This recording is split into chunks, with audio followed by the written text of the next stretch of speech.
Good evening, everyone. Welcome to tonight's events. My name is Kevin Featherstone, and I'm the current director of the Hellenic Observatory here at the school. Tonight's public event is part of the program for the Hellenic Observatory, and we're very pleased to welcome our speaker this evening, Stefanos Kasselakis, the leader of the opposition and the leader of SYRIZA in Greece. Over the last 30 years, I would like to highlight, here at the LSE, we've hosted practically every Prime Minister, every leader of the opposition, every Minister of Finance, almost every Minister of Foreign Affairs. So we didn't want to miss the opportunity of inviting Stefanos Kasselakis to speak to us here this evening. Now, for a number of you who know about Greek politics, and for others as well, you may think the story of our speaker here tonight is rather like an intriguing Hollywood movie. We're coming up to the Oscars, and I think this story would appeal to many people. A young Greek living in America with practically no previous political experience, stands in an open contest for leadership of the party and wins. The young, handsome newcomer, where's he? Defeats long-term party stalwarts for the leadership. In his professional career, he's worked for Goldman Sachs as a commodities trader. Yet he leads a political party which in its past has had neo-Marxist roots, at least in parts. And he's the first openly gay party leader in Greece. And we're delighted that his partner, Tyler Macbeth, is with us here this evening. I think he deserves a round of applause.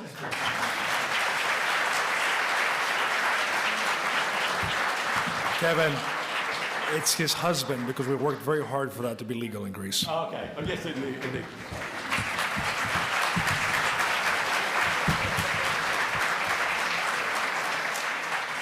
You're about 10 seconds ahead of me, because I was going to invite you to applaud the decision of the Greek Parliament last Thursday in legalizing same-sex marriage in Greece. Applause, please.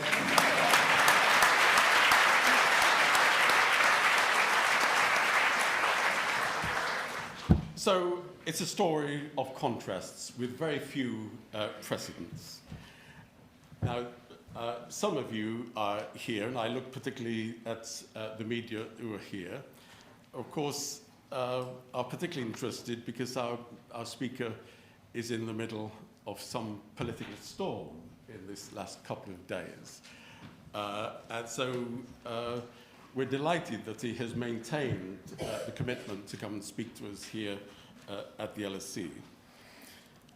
Many of you then, and certainly for a foreign audience, are very keen to learn more about him, about his political beliefs, political experience, political identity. But we're also going to be addressing, at least indirectly, a much bigger political question. How does a party of the centre-left or left, I'm not prejudging anything at the moment, how does a political party that has faced two rather major election defeats adapt, change its strategy in order to win power? It's a question which many left or centre-left politicians across Europe are asking in these times. The left is weaker today in France, in Sweden, in Italy, than many of us can remember. And of course, in the UK, the Labour Party has made its own shift from Jeremy Corbyn to Keir Starmer.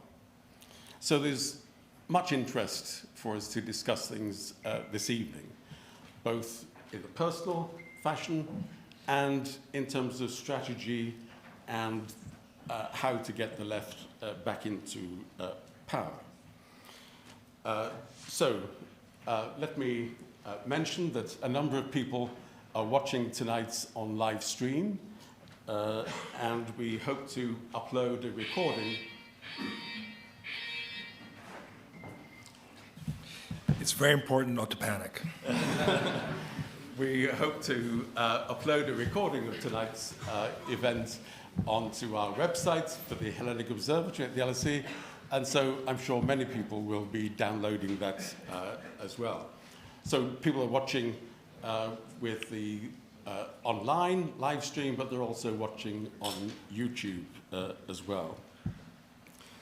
Can I suggest that if you wish to comment using social media, X, previously known as Twitter, then please we suggest you use the hashtag LSE Greece. There's nothing too original about that. And as we heard before, could I ask you to put your mobile phones to silent so we don't have interruptions in that fashion. The format for this evening is that in a moment I'm going to be in conversation with Stefanos Kasselakis, and then later we'll allow plenty of time for you, the audience, to ask questions. If you are watching online, you can send us questions using the relevant icon on your screen, and I'm being given some iPad so that I can then relay those questions to our speaker. So, good job with the product placement for Apple. So, without further ado, can I please ask you to give a welcome to our speaker this evening, Stefanos Kasselakis.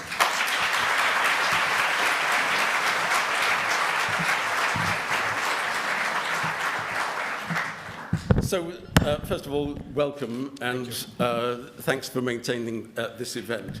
I think this probably belongs to me. This tablet, yes. This tablet. That's for later. So, yes, I'd like to ask questions perhaps in two parts, if I may, Stefanos. The first part, I'm going to be asking questions which help to identify you politically, who you are politically, because there's a lot of interest. And then, secondly, questions about strategy for SYRIZA, your policies, how you would like to change the party and indeed regain power in Greece, if that's okay. Of course. So, you're the new leader of SYRIZA for just about 5 months. A party identified with the left. When did you first become a leftist? I've been. Can you hear me all right, or should I be closer? I think we're okay.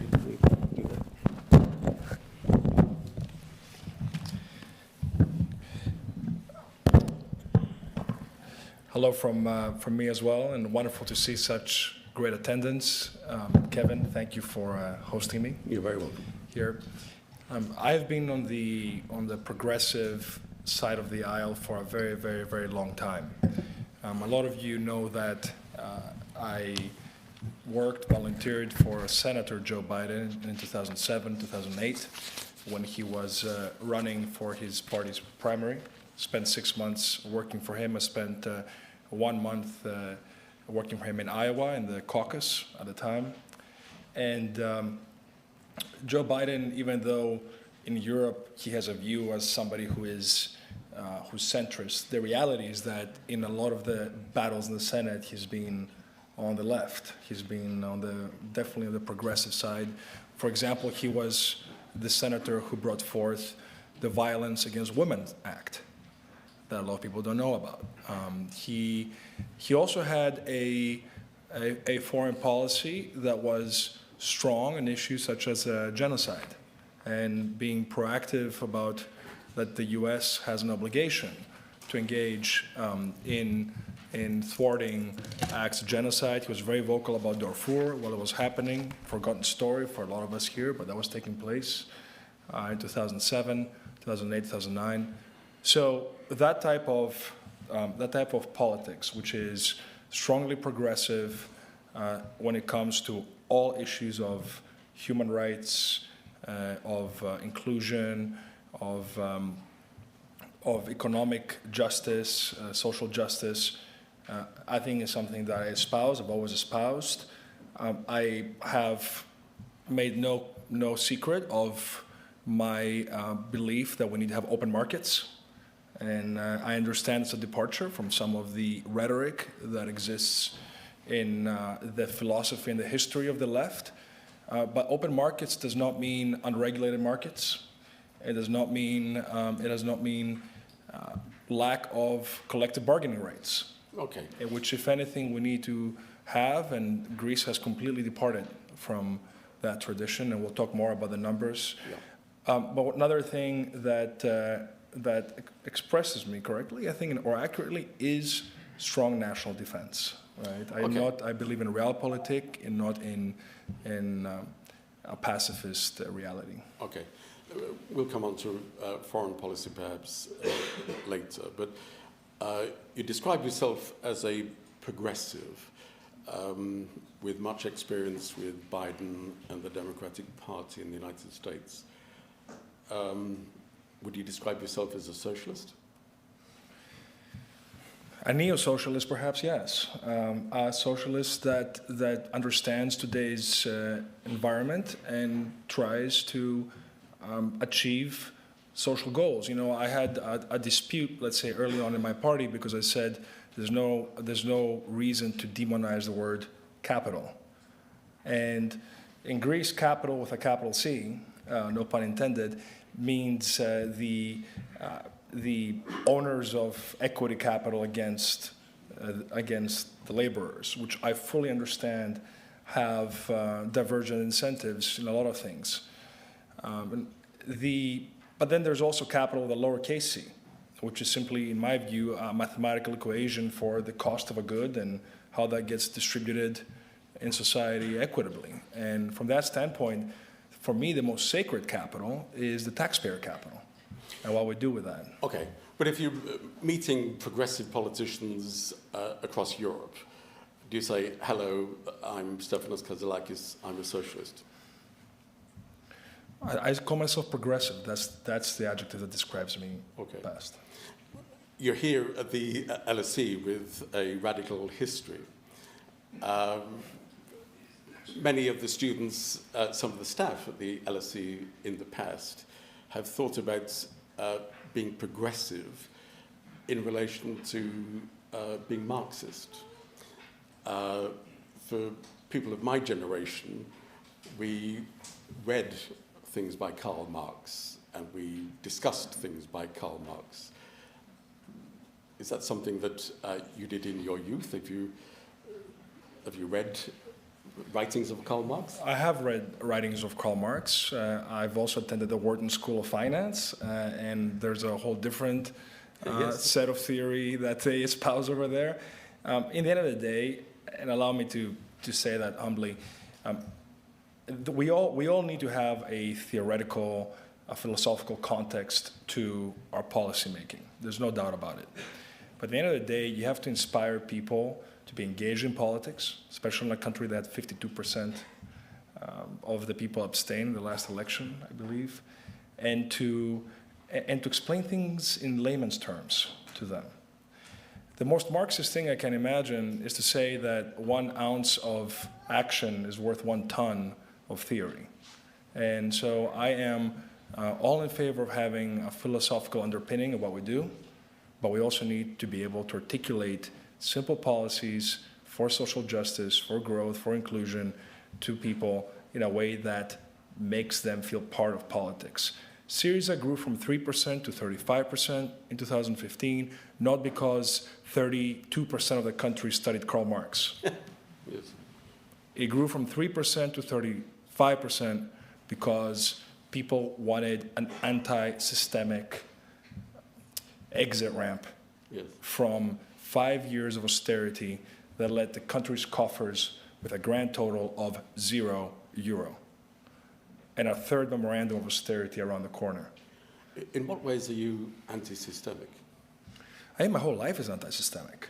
The way I was elected to party leadership, I started a shipping company at the age of 30, raising equity capital from publicly traded investor in the US, when everybody in that industry was mocking my attempt as a young guy not from a shipping family to go out and to try to do that.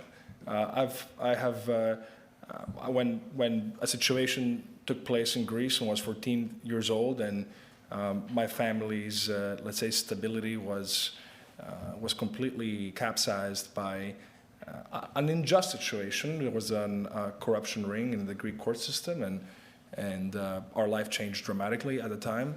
I decided to find an escape to the US, and I got a full scholarship. I went to Phillips Academy Andover, and that changed my life. So I've never been afraid to go into uncharted territory, right? And then the question is, and actually Obama, we're talking about Biden, Obama had a debate against Hillary Clinton, if you recall, that was about judgment versus experience. And on that one, I take Obama's side. I think judgment is way more important than experience. Experience can influence your judgment. But boy, do I know a lot of old people that have terrible judgment. So that is not to say anything about experience. So I would guess that Obama might be more of a political hero for you than Biden. In his politics, yes. In his policy, I think Biden's administration is more progressive than Obama's administration. And even on the issue of same-sex marriage, Biden was ahead of Obama on that one. And I will also add that on the issue of on student loan forgiveness, that's something that I feel is absolutely the right thing to do. I understand the issues of moral hazard and whatnot around the issue, but at the end of the day, every fiscal policy has some type of deadweight loss. The question is, are you giving relief to people such that they will yield more into the economy, into society at the other end of this? Okay, so I guess if I was an American, I'd have some understanding of who Stefanos Kasselakis is. Within Greece, who would you say is the biggest political influence on you, your political hero? Yeah, I think Andreas Papandreou in 1981 is the model that I look up to. It's because that was somebody who managed to integrate the country at that time. It was after years of division and of the left being persecuted from the right, and Prime Minister Papandreou was able, by the way, he flip-flopped on his EU and NATO stance. Let's not forget that. So I'm not espousing that. The SYRIZA history has been way more pro-European than the equivalent PASOK history, and good for SYRIZA for being that way all along. But Andreas Papandreou managed to bring some real social change, create a welfare state, create institutions, and really create a middle class in the country.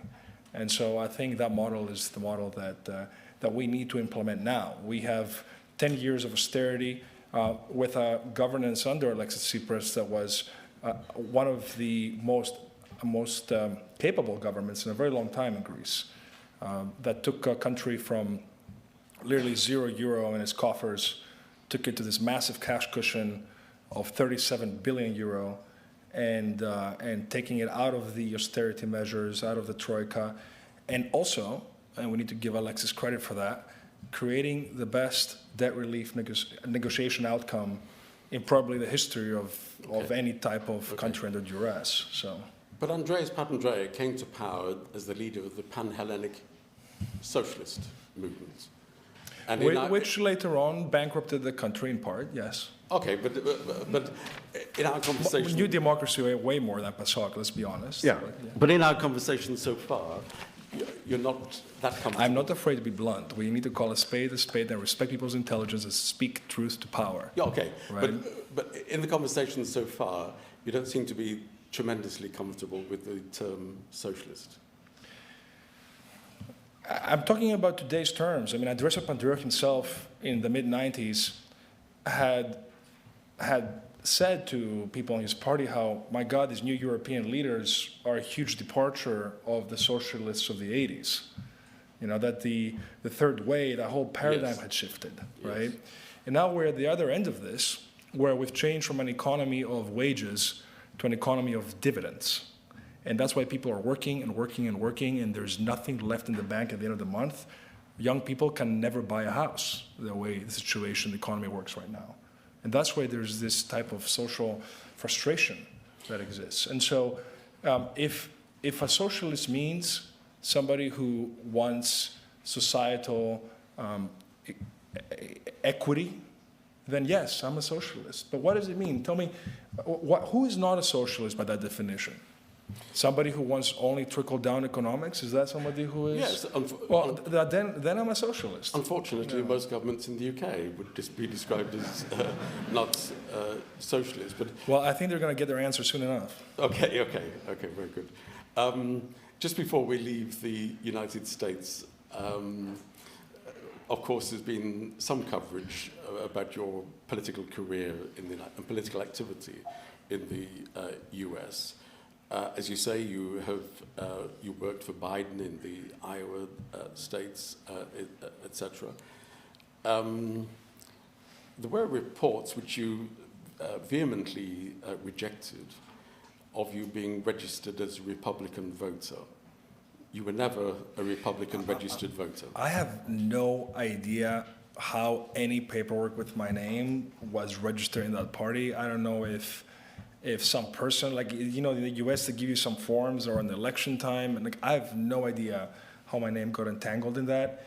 I have never voted for the Republican Party. I completely despise, now I'm not going to be diplomatic, I completely despise Donald Trump's administration and his style. I have been with the Democratic Party since I was young, in high school. I was absolutely for John Kerry and not for George W. Bush back in 2004. And I've literally worked and donated to the Democratic Party many a time. So Wikipedia, please change the fact that I belong to the Republican Party. Okay. That paperwork is faulty. Okay, thank you. I think that's quite definitive. Your phone is not on silent. My phone is not on silence. This is what we say, preaching to the choir. I can tell you that someone is at my front door at the moment.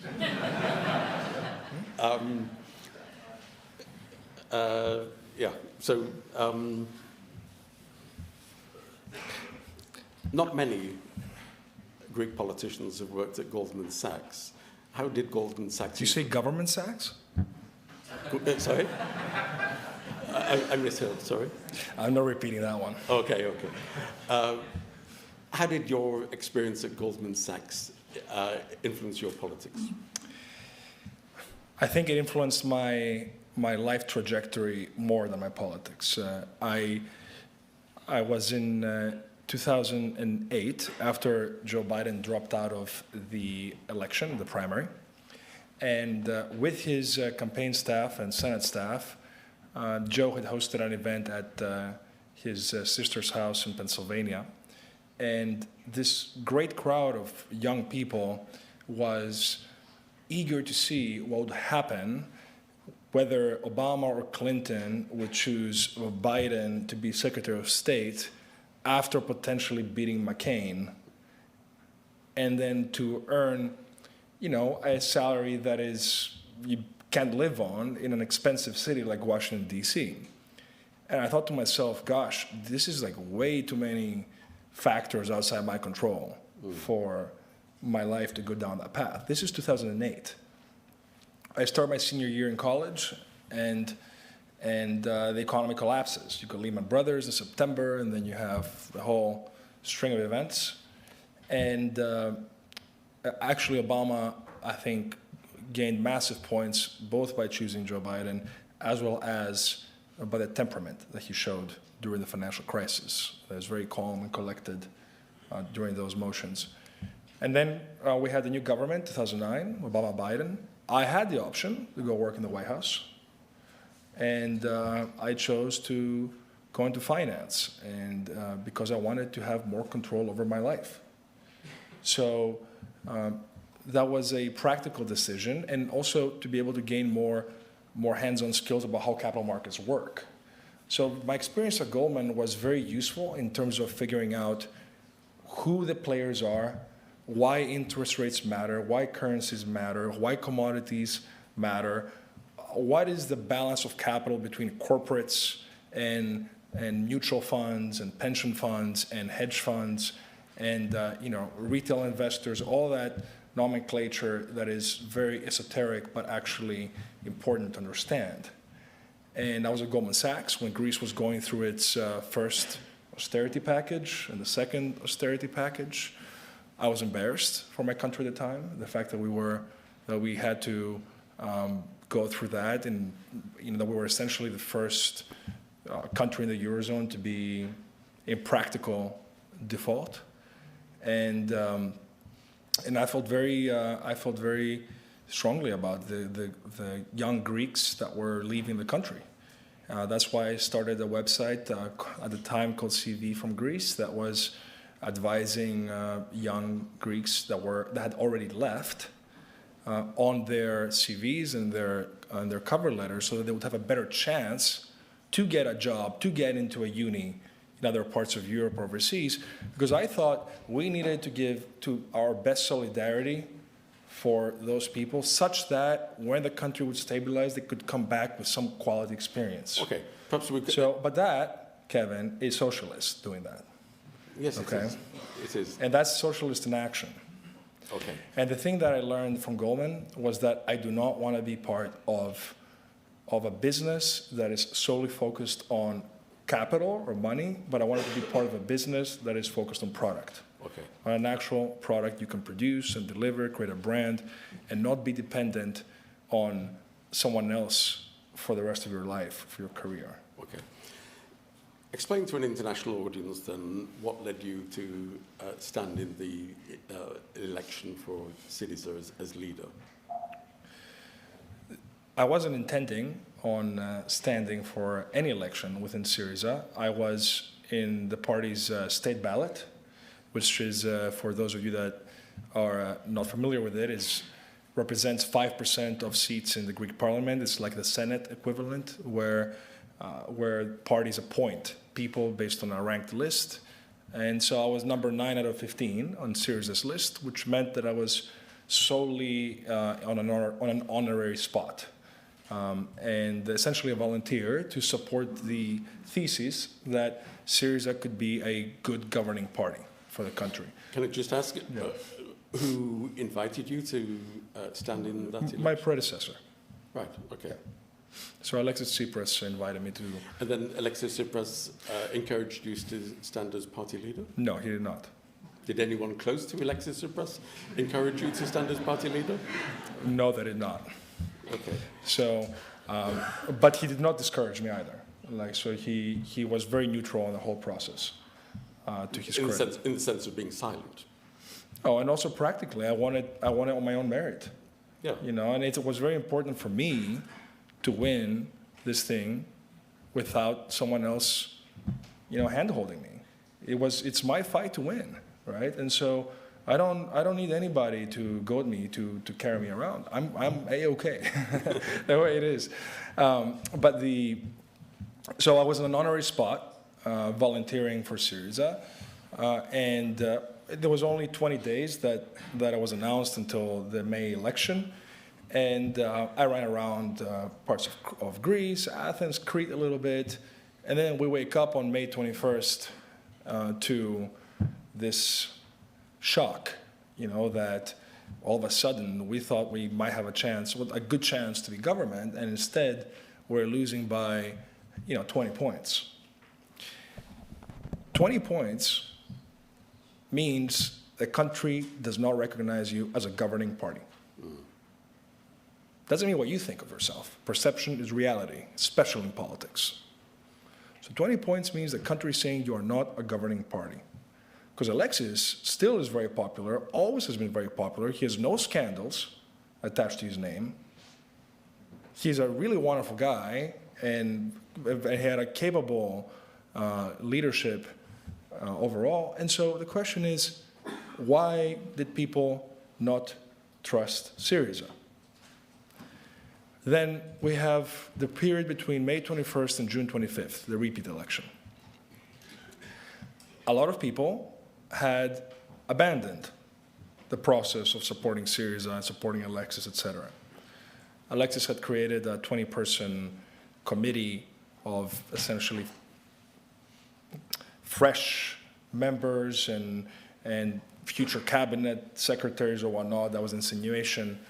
And he chose that I be on that committee. And I ran around a lot with him, traveling with him, as well as with Admiral Kasselakis, the former head of the Greek National Defense Forces. So, and I worked hard to try to bring some hope and optimism to the base that, that let's bounce back to the extent that would be possible. A month before the June 25th election, while I was traveling with Alexis, he told me, Stefanos, SYRIZA needs renewal yesterday. And there's two ways to do this. Either a new leader will emerge in SYRIZA, change of leadership, or massive renewal for everything underneath. Or what? Massive renewal for everything underneath. And I told him that let's do the second thing. I'm in it. Let's change everything. You stay there, we'll renew the whole thing. A few days after the June 25th election, to the shock of everybody, nobody pressed him to resign. The vast majority of SYRIZA members, myself included, wanted him to stay on as party leader. I had said that publicly. Immediately on election night, while I was on a TV panel, I said it on the spot that he should remain leader, because I knew that we would have a chance to renew the whole party apparatus and structure. But he chose to step down in a very honorable way and to let renewal take place on its own, organically. The party should have gone down a path of having a philosophical introspection about, do we want to be a governing left, a modern left, for progressive governance per the title? Do we want to be, do we want to be a pure traditional left, as we say, for there will be a protest party? What exactly do we think on a series of issues? And then the party should have had a different conference to redo its infrastructure to get ready for the future. Hold on. None of that took place. None of that took place. The party apparatus decided to go straight to a presidential election. And between early July and late August, when I announced, for 6 weeks, nobody, and I defeated 4 former ministers, cabinet secretaries. Right? I had zero political experience there. All 4 of them were former ministers of the Greek government. None of them was saying anything substantial. It was about structures and rules, internal party rules. It's like, what are you going to do? And I put a platform of ideas that was general guidelines, but also specific, such as canceling out all MP immunities and benefits, such as immunity against criminal persecution, changing the mandatory military service, reforming that, and a whole list of things which were about open markets, but also labor rights and a very strong national defense. And that gained a lot of traction. And then that created a movement that I run. And then I won 21 days later. So. Okay. And one of the distinctive things in the leadership election was that you were using social media a lot. It was you. What else could I use? Okay, but you were talking directly to voters, to SYRIZA voters, etc. You made a lot of use of social media, and that was a bit different. And of course, this very weekend, you've been using social media, and you put out this tweet or message inviting people to SYRIZA members to respond to some pretty major existential questions. People in the party, some long-term members of the party, are shocked and are upset that you've circumvented, you've gone round, you've ignored party governance structures. It's dominating the news this week.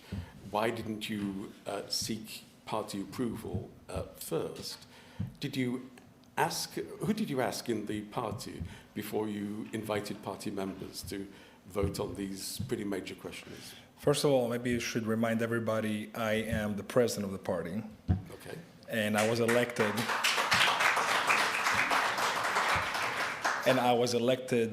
By 150,000 people who voted in the process. I have by far the most accurate and recent stamp of approval from the party base. I was elected with a clear message that I will give voice to all party members, to make this a party for the members. That was my message from the very beginning. Both the party media, we have two outlets in the party, a newspaper and a radio, as well as all established national media, was vehemently against me during my primary election. Zero support. All the party apparatus was against me, except some people. Yes, there were some people, but the apparatus was not. So the actual... Okay, so in order to get change in the party, you feel that there has to be a kind of alliance between you and your party supporters out in the country against much of the established governance structures of the party. I mean, that is... it's not about whether myself and the structures of the party are aligned or not aligned. It's, do the structures reflect what the members desire? And that's what I asked the members to opine on. And believe me, there's been thousands of responses in a very short amount of time, with a lot of very compelling content, a lot of very useful content. And in any case, a party that frankly thinks that we're going to be government and then loses with 2.3 times the score between New Democracy and SYRIZA, the first thing that you should be doing is listening to its members. How can a party be afraid to listen to its members and expect to govern in the future? You're listening to your members, the people that have literally pounded the pavement, knocked on doors, handed flyers out. Let's talk to them. And allow me to conclude the point. If SYRIZA's structures had worked properly, I should not be president today. There should have been a process, a bench. The fact that an outsider bypassed this whole thing, regardless of my, whatever personal traits that may be different from the other candidates, there should be like an established foundation there. This party was always a party that came into power in 2015 with a message to take the country out of the austerity measures, to renegotiate the national debt situation. It executed those goals. It brought civil unions for same-sex couples into law, for all couples into law. It created the agreement with North Macedonia. Okay. I take the point that you have a large base of the party last year in your support. And the party has grown since, significantly. Okay. Why the rush? This week, on Thursday, there's the party congress. Why didn't you wait to ask the party, to persuade them? It's a false dilemma, because the party congress is on political positions which are articulated. I mean, everybody knows my political positions, and they are fully reflected in what the committee has prepared and what we're going to have. My questions it's a questionnaire to have the members' opinions for a long-term discussion, and we should not be afraid to ask our members anything. It's the party congress, the party convention is a completely different process than asking the members on something that is not going to be adjudicated on in this conference. This is not a constitutional conference. Okay. Should you be afraid to make the results of the poll public? I asked our members' opinion. It said the president of SYRIZA asks for your opinion, for your view. Whether or not I make the results public is up to me. I have no intention of making them public. Why not? Because I'm asking for their opinion. My recommendation is going to be based on the views in our party conference this coming weekend. It's going to be based on the results of this questionnaire. It's going to be based on a dialogue with party members in person, as well as in further meetings, and in consultation with the party apparatus, the party structures. Okay. And none of this is contradictory. That is called doing the right process. It's called actually going through the hoops. Let's assume that the party poll supports the positions that you're asking, and I should explain the questions being asked. You're very eager to find out about this party poll. Absolutely. Well, there's one or two journalists who are interested as well. I sense a quid pro quo over here. Some of the questions are pretty basic. You're asking whether SYRIZA should define itself as centre-left or left. Mm-hmm. For SYRIZA as a party with its history, this is pretty existential. Should we change the name? Should we change the logo? Are SYRIZA party structures effective? Let's assume that this poll supports each of your preferred positions. Wouldn't you subsequently share that information with the Greek voters? That, look, the party supporters support me. The Secretariat, the Party Congress, you're out of line, you're out of step with SYRIZA supporters. So if you win, you will make it public. If you lose, you'll keep it private. No. I don't care to do something that has such short-termism. I'm asking for their opinion, and I'm going to go through the proper structures. I intend to disclose the results of the poll in a private setting with the structure members at the right time. After consulting with them. You'll share it with the political secretariat. With the political secretariat, absolutely. You assume it won't leak.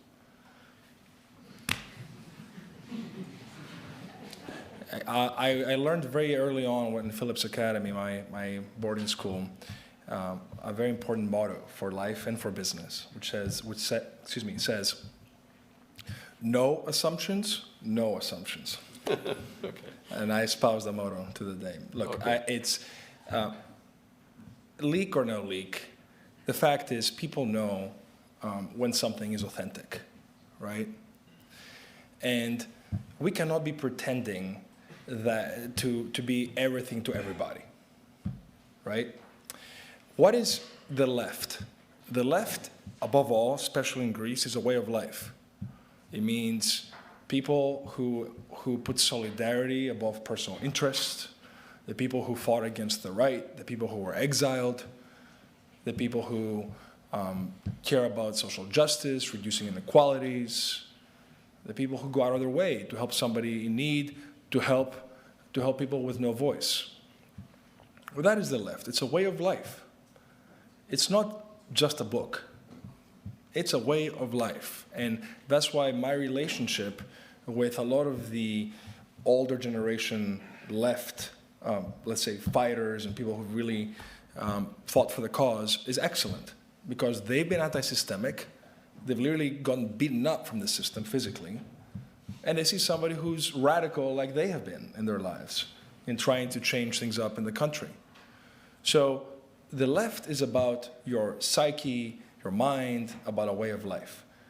When we say, as per the declaration of the party, that we cover the whole spectrum from the radical left to, or the groundbreaking, left to the progressive center, there's literally the word center and the word left there.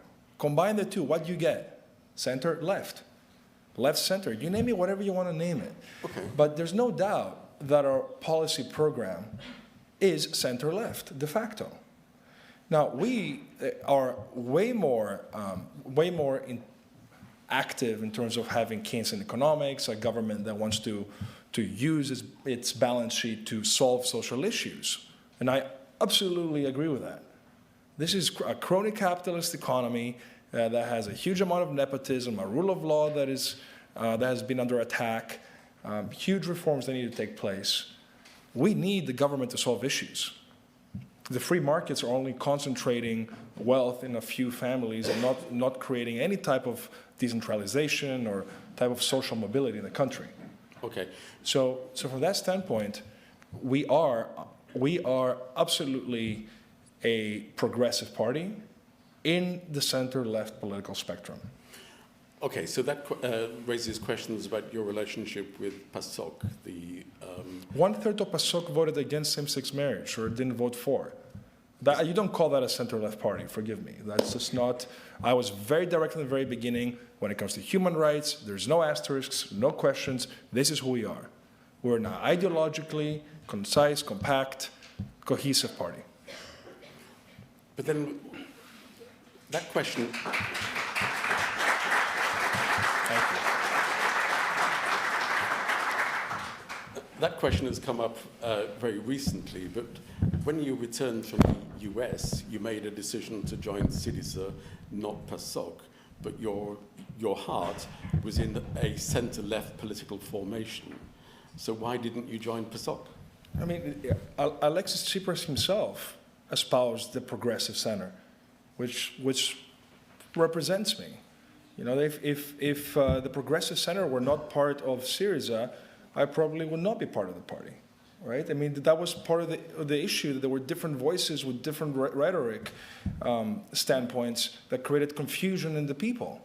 The people need to know this is a governing party that understands how open markets work, that will put forth collective bargaining rights, that will invest in public universities as opposed to allow a shadow economy to take place in no-quality private universities for the sake of creating an all-you-can-eat buffet kind of attitude about education, that will invest in public health care so that we can have actual quality health care, which has been completely demolished over the past 15 years.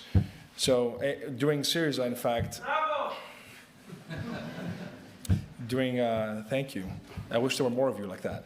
So there's, over the past, SYRIZA tried to keep the healthcare system. It gave healthcare access to 2.5 million people without healthcare insurance. Okay. So that's a huge left progressive accomplishment for SYRIZA's government. Okay. Right? So what are the best chances for the centre-left coming to power? Wouldn't we look at the opinion polls and think, well, if the centre-left in Greece is going to come to power, it will involve PASOK and SYRIZA. What kind of arrangements, understanding with PASOK might you contemplate? If PASOK wants to open up its presidential election for me to run in it, I'll happily take place in it. Okay. But you can envisage a we need to have, no, we don't need a coalition government. We need a party that's anti-systemic, with no bank loans, able to govern the country, with all-stars, with a clean party structure, with people who will give their heart and soul for this country without having gone through the political party pipeline, people who are capable of bringing back Greeks from overseas, giving meritocracy at the head of the country. Okay, right, and that's what's missing in Greece. That's why so many Greeks here don't come back. Okay.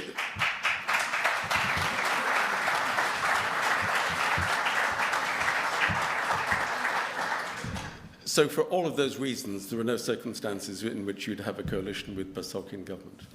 We do not need a coalition with any party. What we need is to open up SYRIZA to all progressive people with a party structure that allows them to be equal in the party structure. This is what a party of the members means. It means you let people come up in the grassroots way. I do not believe PASOK is capable of doing that, as it is right now. And we all, by the way, we need a leader who is able to represent the country well overseas. And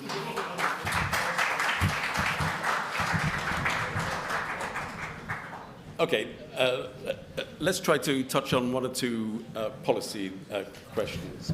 You look like you're flabbergasted from what you just heard. I would possibly comment.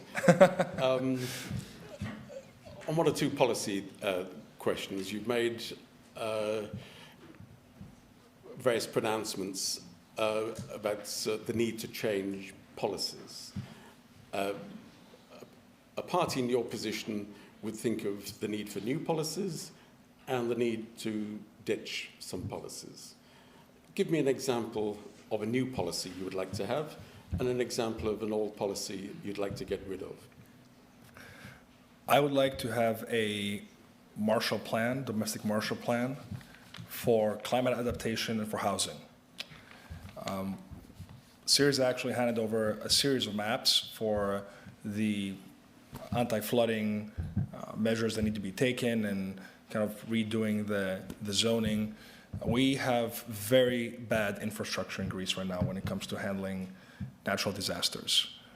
We saw that in Thessaly, a region that I have visited many a time, where 500 million euro was wasted, never went to any of the anti-flooding works that were supposed to have taken place. And now the country, my generation, will end up paying 2.5 billion, 3 billion euro for the damages, let alone the toll on human life and family development and growth that the people there have had. So I think we need to have a very strong plan for climate adaptation when it comes to wildfires and anti-flooding. Now, like, we should not be waiting for that. We need to invest in this now because my generation will pay for it in the future otherwise. And secondly, we need to have a housing investment plan that creates a housing stock outside of Athens. We need to decentralize the population. There's regions of Greece that are literally rotting away, that are seeing a huge outflow of the population.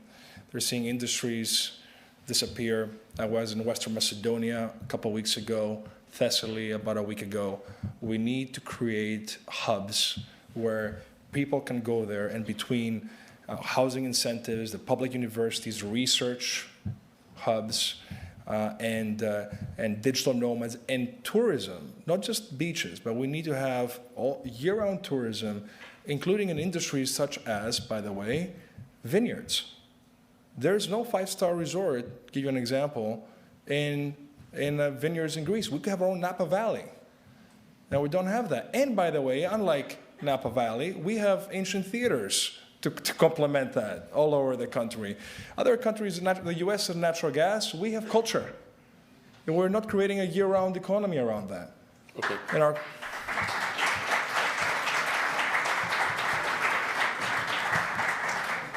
Give me an example of a policy that you think is I already told ditched. you one. MP immunities need to go now. Now. Like, we cannot have people killing people in trains and going with impunity. There's a politician, there was a politician in charge of the control systems that were never put in place for the Tempe train crime. Okay. And no politician will get punished for this. Okay. That is despicable. That is not a country that is a modern European country. Okay. So some members of your party have said that it's absolutely critical that in the European elections in June, that SYRIZA comes at least second. Do you agree? I think we will easily come second. I think we can shock the country. I need to execute my plan. My plan is for a grassroots movement of progressive people who want to govern the country and change who we have been, change the crony capitalism, change the lack of meritocracy, change a judicial system that has the worst time of bringing cases to fruition of verdicts in Europe, actually make this country a modern European country. And that's progress. That's being progressive. That's my goal. Look, I was not elected to be first in polls a month after my presidency. I will beat Kyriakos Mitsotakis. We will beat Kyriakos Mitsotakis because we will create a different alternative from them. We are on the right side of history in terms of our beliefs when it comes to human rights, social justice, the environment, the rule of law, and a strong national defense, and not participating in US adventures overseas with our military equipment. Okay. We should have our military equipment stay in Greek hands on Greek territory. I strongly believe in that. Okay.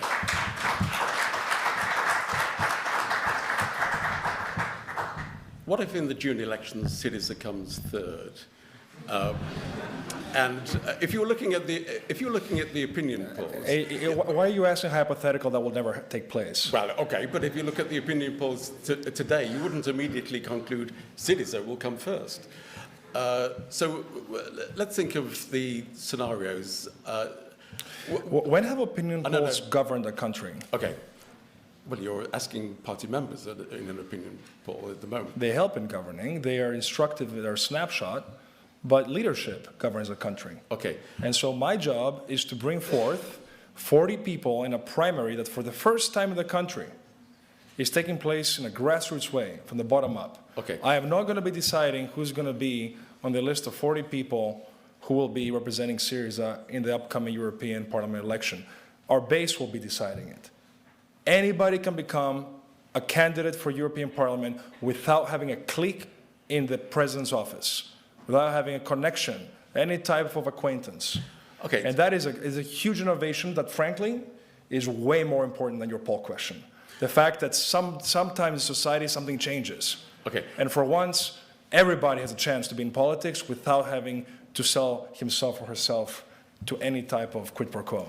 What I'm coming to is evidence of success, evidence of failure. In the Greek media and in SYRIZA itself, you have tremendous criticism from some quarters. Tomorrow evening in Athens, there's a conference entitled After Kasselakis, Who? I don't think that's true. Well, we could show you the evidence because it's been attended by some existing SYRIZA members of parliament. That was fake news. It's not going to take place. No. Okay. So there was a meeting, but thank you for the opportunity to talk about this. There was a meeting of after against Mitsotakis who that took place last week. That, of course, you know, when I see my name on the poster, I have to throw up, right? Okay. It still begs the question, though, that the number of people who are emphasizing it's critically important for SYRIZA to continue to be the major party of the opposition. What evidence would persuade you to say, you know, this has been a mistake? I'm not the leader for SYRIZA. No. Zero evidence. Look, the people I've met from the party base out in society are amazing people. They're disappointed from the system. I've told them many a time, I will never betray them. And that is true today, as ever before. I'm giving them the power. This is not a president-centric party. This is a member-centric party. And that is painful at times. But if we're to succeed, if we're not going to be surprised next time that we're 20 points behind when we thought we would win, I think it's time we open our eyes and ears to the environment around us. Okay. Final question from me. Alexis Tsipras is going to speak at your party congress this week. Are you anxious? No, not at all. Why would I be anxious? He's going to support your leadership. I want the leadership perfectly fair and square. He's the one that wanted to bring renewal to SYRIZA. I'm trying to do exactly that. And I've espoused his policies fully. So you would expect him to make a speech of support for your political strategy? Absolutely. Good. Okay, let's open it to questions from the audience. And let me explain that on the screen here, there may be questions coming from the online audience as well. Can we start with the gentleman here at the very end in the blue jumper? If you could just say who you are and then the question. Can you hear me? We can. Perfect. My name is Victor. I want to ask you, you talked about your dreams of your party and how you want to transform your party. But in the recent vote in the parliament for the gay marriage, you had, I think, 2 MPs of your party abstaining from the vote. So my question is that part of your dream party? And if not, what you are going to do?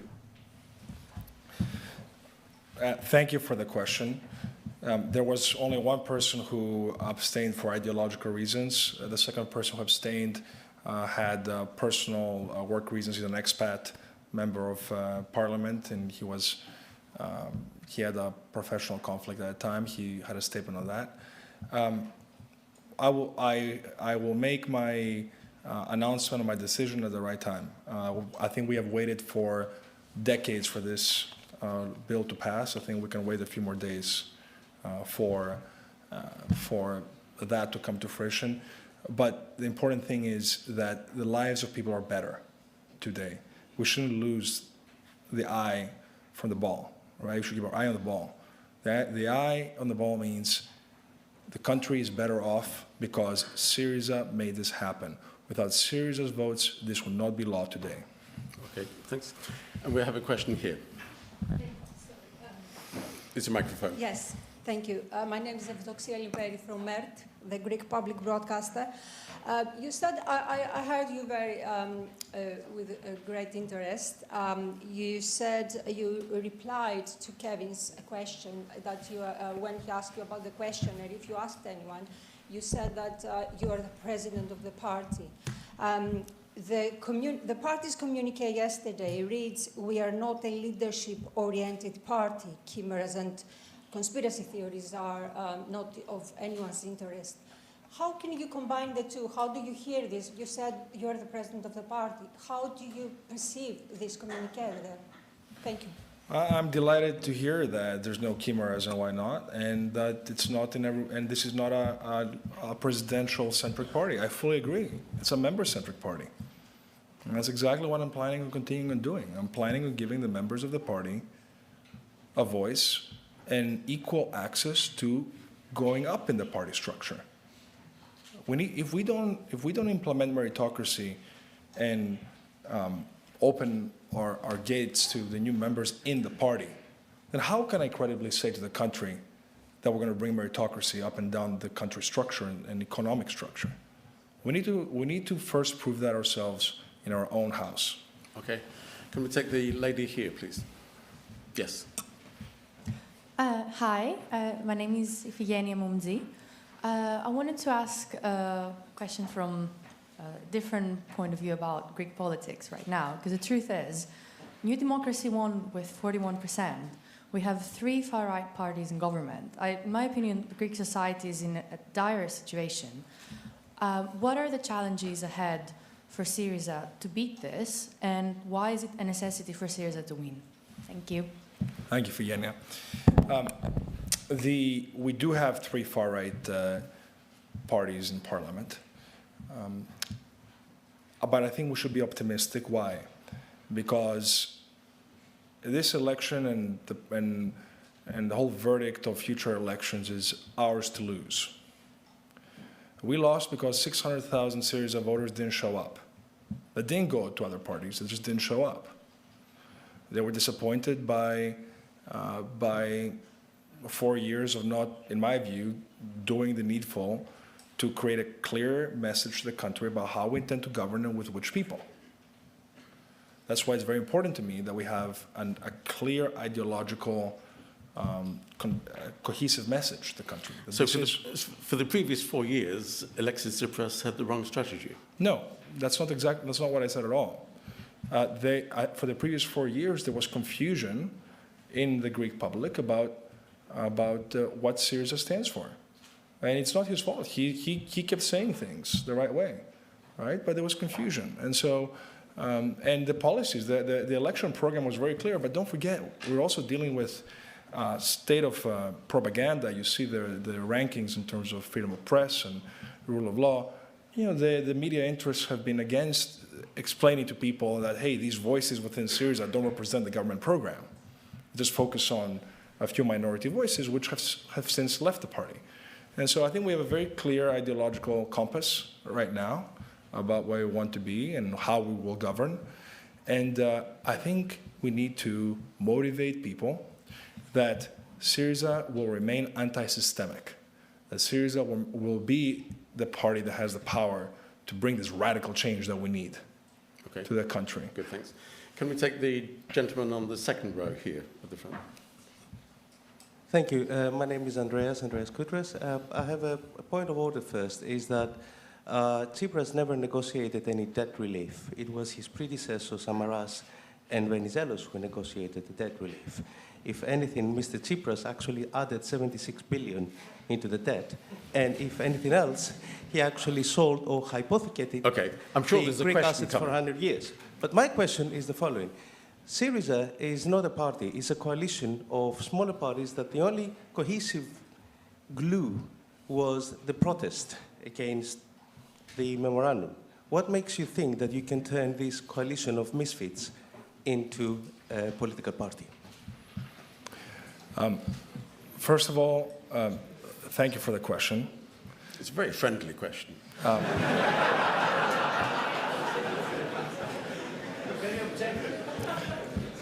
There's many a Greek news outlet you could work for.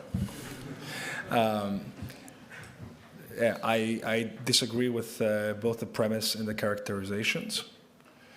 And I think that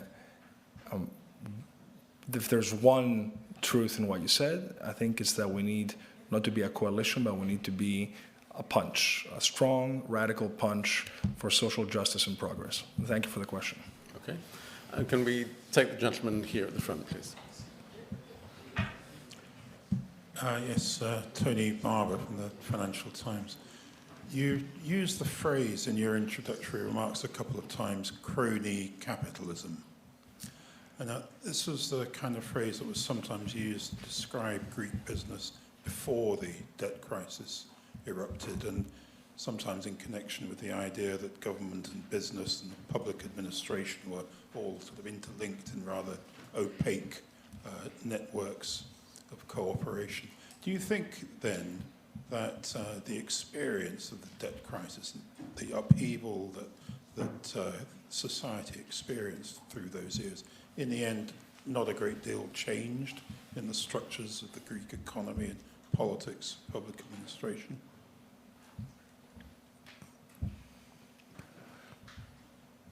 We are at the other end of 10 plus years of austerity and 2 years of COVID restraint, physical, economic restraint.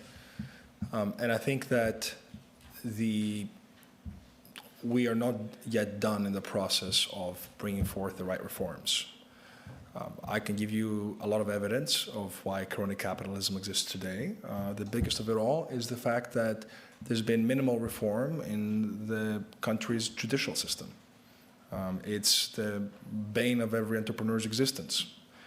There's been minimal reform in the country's tax code. It changes every 3 months. It's convoluted in terms of different sources of income and whatnot.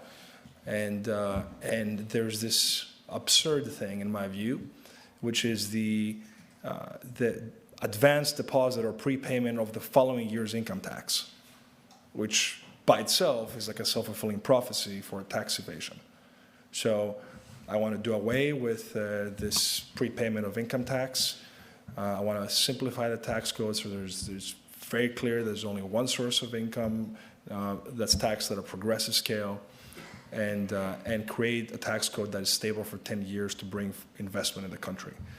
Investment as part of GDP has been grossly lacking, the government estimates, literally half of what the government has been estimating, which again shows the fact that there's not enough trust from foreign investors outside of tourism and real estate to invest in the country.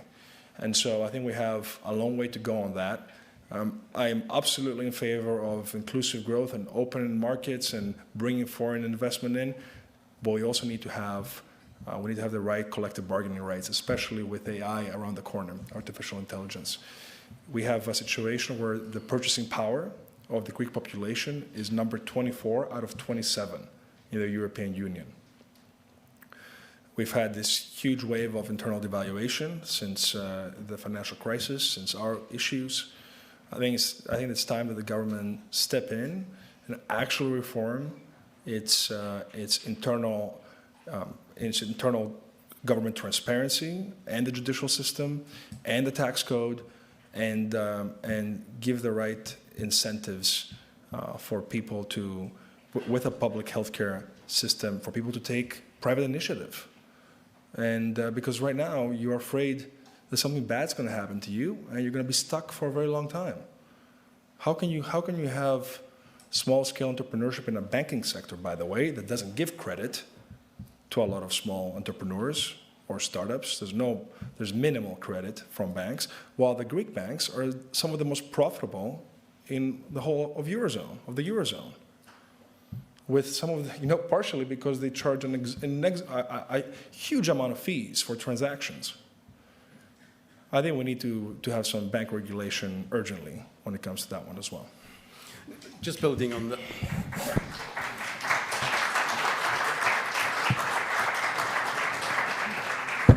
Just building on that, if I may, SYRIZA is an anti-systemic party. Leftists, when they look at the political economy of Greece, would indeed refer to crony capitalism, and they'd refer to the oligarchs. So the oligarchs in Greece should be nervous? I think the oligarchs in Greece should be nervous, yes. Very good. Okay. Can we go right to the very back? And I think gentlemen in the green shirts. Hi, my name is Panagiotis, Pan in English. I work in broadcasting industry as well. We briefly chatted Stefanos yesterday. Just a bit louder, please.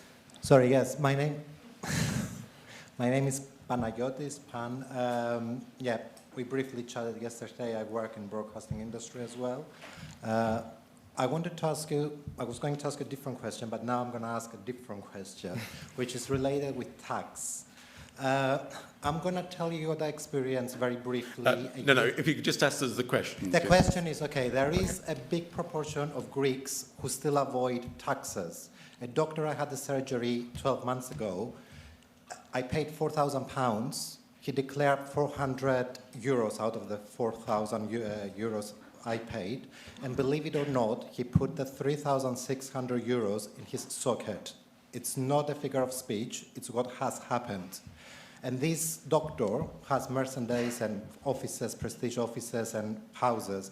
What are you going to do as SYRIZA to avoid this type of things? And I have discussed this with New Democracy members of parliament. Okay. And believe it or not, their answer was, this is how it is.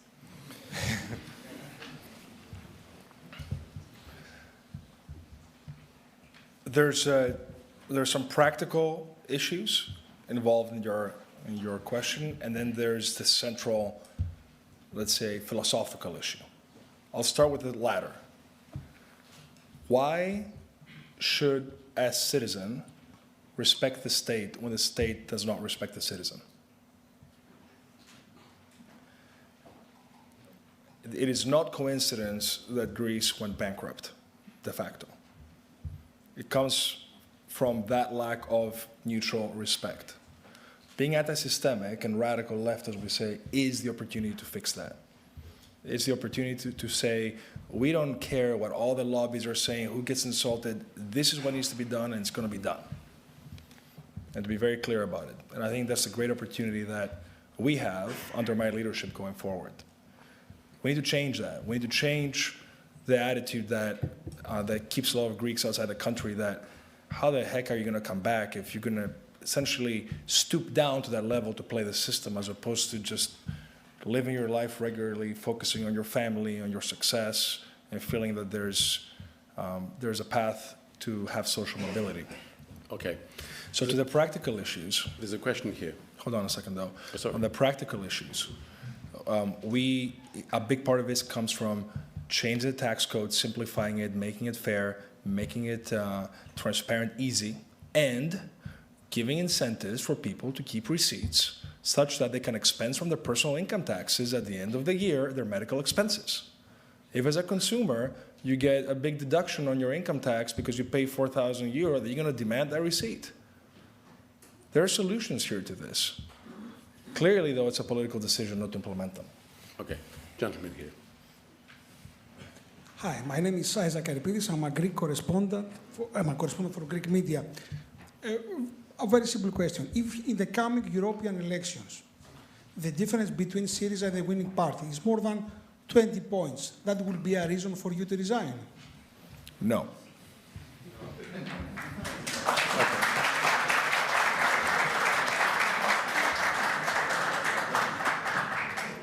Yeah, can we take the gentleman at the very front, and then we're going to come to the lady just... Hello, my name is Stefanos Kasselakis. I mean, after 40 years in the UK, I just can't not make a question about what I have seen in this country and what I see now potentially as a parallel. I mean, the reason why Labour was not electable for a lot of years is because they couldn't really get close to the centre, which Tony Blair did, Kinnock didn't. What would you offer to the Greek centre in order to carry them, if that is a way of path for leadership? See, I think we need to move away from theoretical discussions about the center and this and that, and just go into practical policy terms. We're not a country that has the luxury of not having government intervention in our society. There's massive income disparities. There's massive geographical disparities. We need government to solve issues. There's no other way. And the issue is that nobody trusts the government. So it's like we're stuck. It's like the chicken and the egg problem. So we need to change the rule of law in the country, change the way politics is done, such that a government that is progressive can step in and actually invest, as I said, in housing and climate change and public health care and public education. And so I don't think those issues are a matter of center or left. I think they're just a matter of common sense. If our starting point were a UK starting point, maybe the conversation will be different. But it's not.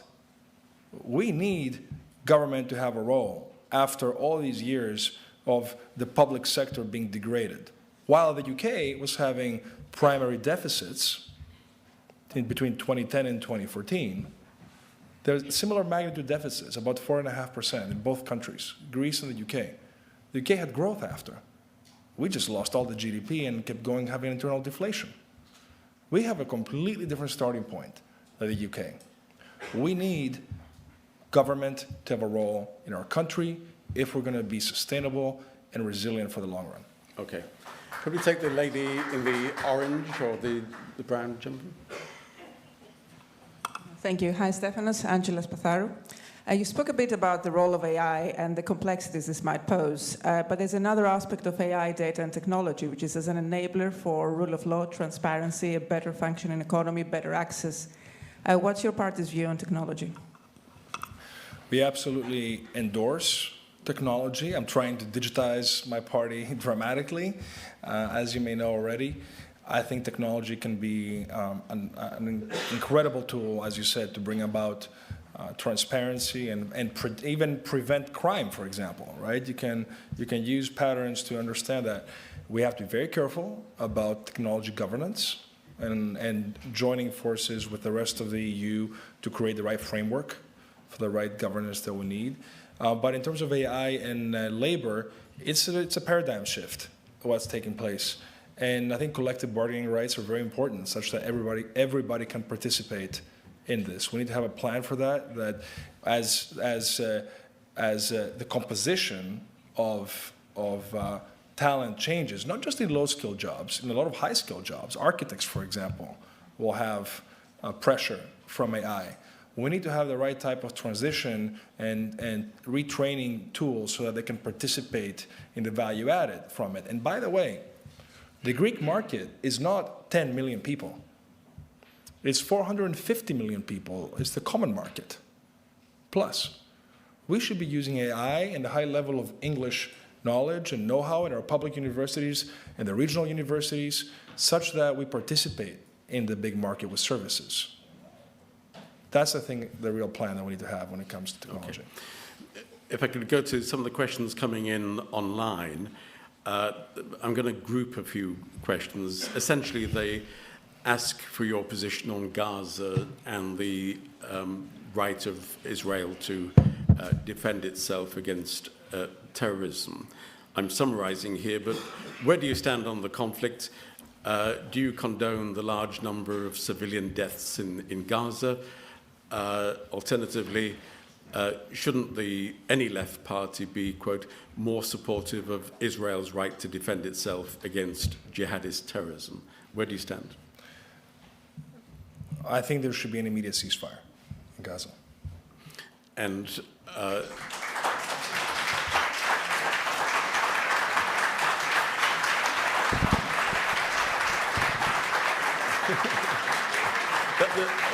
that should be... There is a difference. Sorry, just to clarify, that should be immediate and unconditional. It should be immediate. The hostages do not need the to hostages should Hamas should absolutely return the hostages to Israel. And that's a condition of the ceasefire? No, there should be an immediate ceasefire. Even if the hostages are not released? Yes, we need to have a policy. We need to have, you cannot be killing people for the sake of killing people. Like, what is the exit plan here? Right? What is the exit plan? There's many tools for counterterrorism that can take place, but we cannot be seeing hundreds and thousands of people die every week with no exit plan. That is not going to work. That is just not going to work. And you know what? The international community should take action. It should be more active in taking a role here. And if Iran has taken a big part in the Hamas October attack on Israel, Iran should be held accountable immediately. Okay. The gentleman at the very back, I'm sorry. Yes, chap with the beard. Yep. Hi, my name is Michalis. So actually I was planning to ask the very question that was right before asked. And thank you very much for the response. I just want to point out that you are a major part of the international community that you just called to action. What is your plan towards the immediate and unconditional ceasefire that you just called for?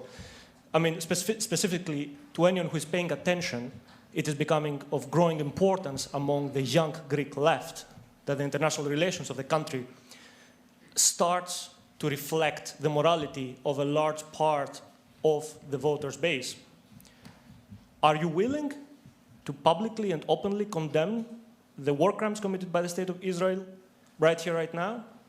What can we expect from you as the opposition leader when it comes to the ever-growing participation of the Greek state to the war crimes committed by the State of Israel?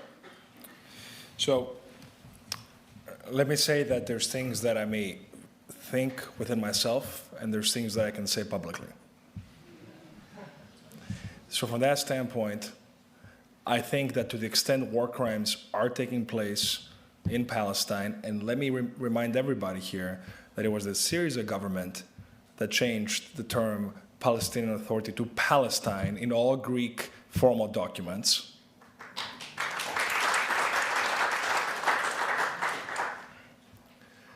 That it was the SYRIZA government that hosted Mahmoud Abbas for the first time. That it was the SYRIZA government that brought a conversation with Cyprus and Palestine. Alexis Tsipras went there in Jerusalem and talked about Palestine. And I think it's very, very important that we take a clear ethical stance. Look, yes, I studied in the US. Yes, I've lived there for a long time. Does not mean we cannot call a spade a spade. What is happening right now in Palestine is unconscionable. It's unconscionable. We cannot, and we have two wars in our region. One in Ukraine and one in Gaza, and we're just seeing civilians die. You know, and I think we need to have a clear distinction between counterterrorism as a strategy and massive civilian losses without an exit plan. Okay. That's the practical answer to your question. And allow me to just leave it at that. Could we just go one step further? Is Hamas a terrorist organization? No answer. Sorry? No answer. Don't answer in a Don't answer in a university. Don't answer in a university of academic freedom and questions. You may wish to answer. I think Hamas is an organization.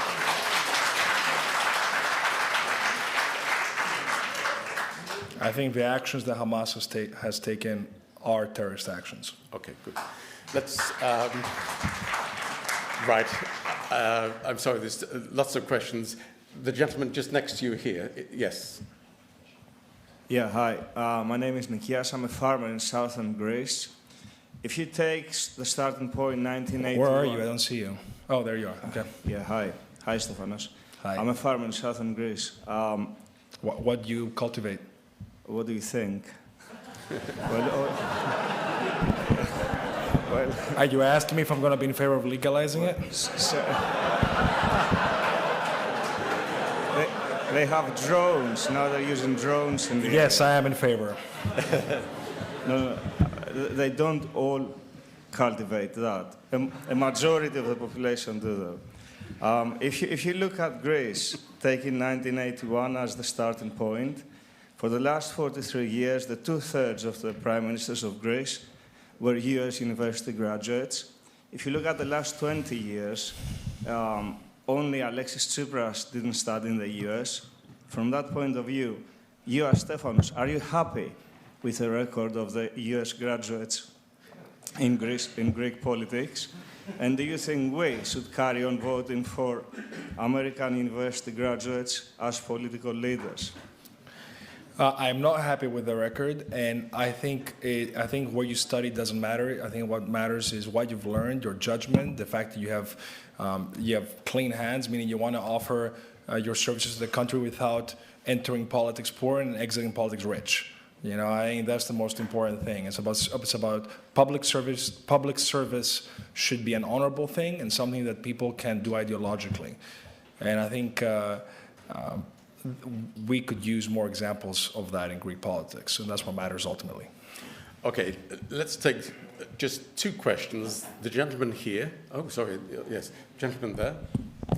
And then the guy at the very back in the light blue shirt. You have them. Can you pass the microphone forward? Thank you. Hi, Stefanos. My name is Ikaros Matsoukas. First of all, I was really glad to hear the link of AI with working rights. That's perhaps exactly what the neo-socialists should be talking about. It's really positive. Now, I get the anti-systemic tone, and Alexis Tsipras was really successful in offering that anti-systemic off-ramp, as you explained earlier, and or to link it to what Mr. Featherstone said.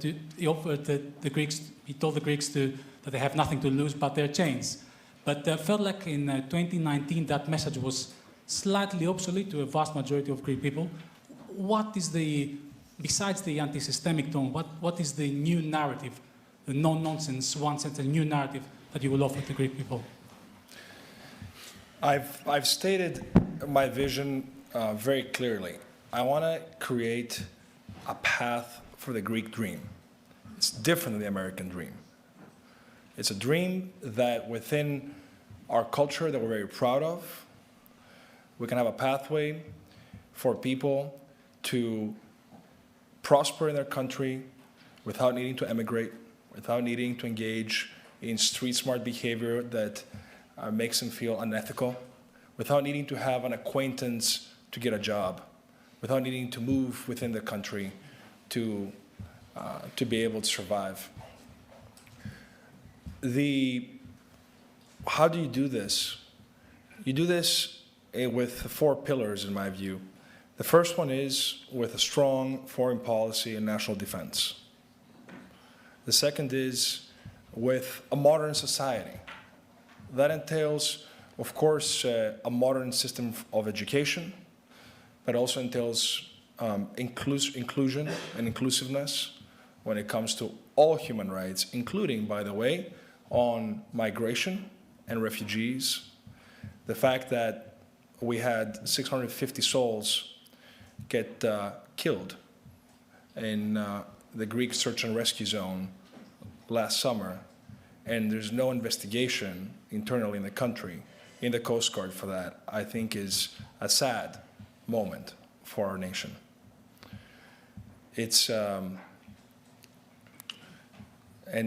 that's one disagreement I have, by the way, with the socialists in Europe. It's the Migration and Asylum Pact. The fact that we're putting a tag on having people stay in the country of first entry as opposed to mandating solidarity, that refugees get equal treatment across all of the European Union. So, modern society, it's a matter of mentality, it's a matter of education and culture. It comes with an economy that is that brings growth and social mobility for people. This starts from capital markets that work properly. It starts with labor. It continues on, or it combines with labor rights that allow you to have savings on the side, and a public healthcare system that lets you survive. Right, that whole infrastructure that you need to be able to experience social mobility where you are. And finally, we need a completely new state governance paradigm. We need to have a state that uses technology and KPIs and not has a witch hunt with artificial type of parameters where you report to the minister for your job, the kind of frankly disgusting relationship that exists between the public sector and the government. I give you my word, if I'm your prime minister, I will never influence a public sector, ever, ever. We need to change this paradigm. I enter hospitals and people are afraid to talk to me because they're afraid that if they see me talk to somebody, you don't believe me over there, but that's okay, I can see you. But I believe you, I just think that we need a lot of work. Well, then come help me. And so I think we need to have a completely new and very transparent form of governance across the public sector. It includes policing, community policing, and having the right transparency there too. We need to have a natural disaster response that is separate from the military. Like, we cannot count on our armed forces to intervene at all times. We need to have a national emergency response service that works properly. And of course, the judicial system, the state of law, like the ability to feel like the Greek court system is your last resort, right? And which is not what Greeks feel right now. Okay, great. So it's the final question with our friend up here. Hello, Stefano. This is Dimitris. Thanks for the talk, the discussion. Always being proactive on the discussion. My question is about, you mentioned during your talk, no arms out of Greece, while in the meantime, Denmark is giving all their artillery in Ukraine. Considering that we have, for example, Russian missile systems, that we know the missiles and the guns will expire, right? Do you still believe that we should not get rid of them and replace them by other systems? And and this is very effective on playing a significant geopolitical role in the upcoming years. Yeah, so I don't view that as a real dilemma. I think we should absolutely have equipment in our territory. We do have an issue with the equipment replacement, given the sanctions on Russia. That's an issue that has nothing to do with handing over equipment in general. It's a technical matter. I think the issue is we sent Humvees from the islands for transport up to Ukraine, and in general, I think our country should be focusing on its own defense, and I think that the example of sending the naval vessel outside before the EU engaged in operation, this Aspides operation in the region, sending it as part of a U.S. operation is not the paradigm that I want to follow.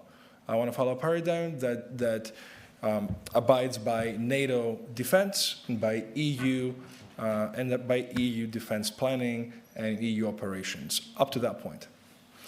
Okay, we've come, I think, to the end of this event.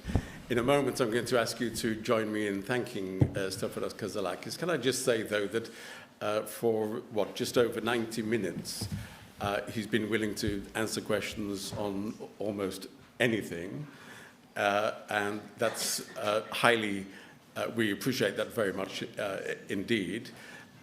We agreed the nature of the conversation before coming here this evening, and he's kept to that.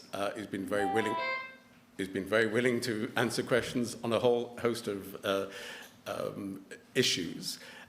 So we thank you for that. As a token of our appreciation, there's a bag next to your chair. Just. But I have a watch there. No, this is mine. Oh, okay. Bloody socialist.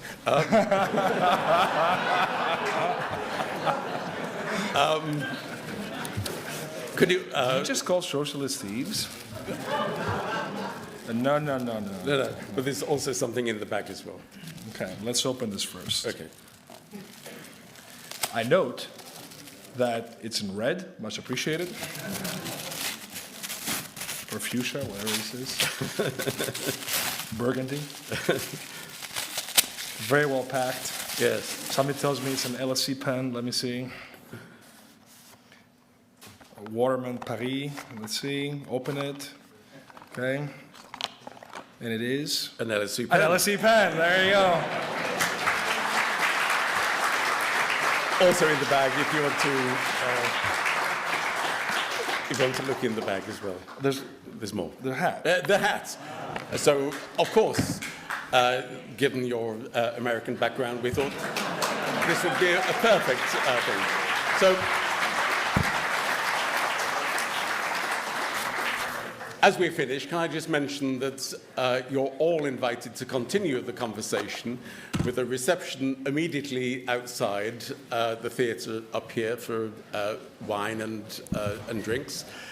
When you enjoy the wine, please appreciate this is an LSE reception and don't necessarily judge the quality of the wine. Who's being a socialist now? Okay. If you could remain in your seats, we'll vacate, and then we'll join you outside the theatre. But you should know from my socialist policy, I want all Greeks to be enjoying Chateau Margaux or whatever you want. Please, thank you.